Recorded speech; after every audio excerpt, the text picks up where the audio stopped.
periferi të Kavajës, në zonën e Shqipërisë mesme, jam tek hani i qetës nga Vaj. Shqip çfarë pamje është Toskanë, e vërtet Toskanë mi mësuar nesër ne ja marrim Toskanës, ja ku është dhe deti mirë se të gjeta. Mirë se erdhët. Si e? Shurupi trëndafilit tipik që ka prodhonin gjyshet edhe nëna tona, kush është pjata më tradicionale e Kavajës? Atëherë, pjata më tradicionale ne hecim me Kabunin. Me kabunin. Kabunia më tradicionale. Kush e bën më mirë kabunin, ju apo kryja? Po tani mendojmë që e bëjmë ne.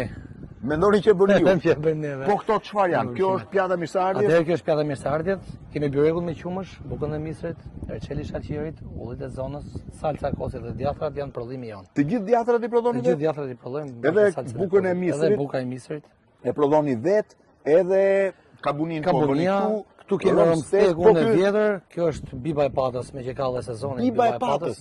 Biba e patës me oriz? Me oriz.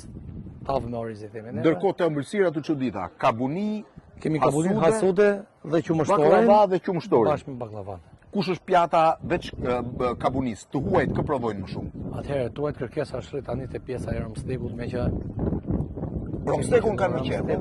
Çfarë janë shumica të huajve që vinë? Tuajet janë çek, zvicerian, italian dhe gjerman. Të gjithë, Zviceran, Gjerman, Çek që vinë. Ky vit është viti i mbarë. Tani më thuaj Gjermanët çfarë më shumë? Atëherë Gjermanët fillojnë janë te mishi i qingjit. Te mishi i qingjit. E preferojnë jashtë mase. Tavolinë tipike e Shqipërisë mesme në Kavaj, hani i qetës. Qetë quhet fshati, jo me qetën qetë. Rosh, faleminderit. Faleminderit ju.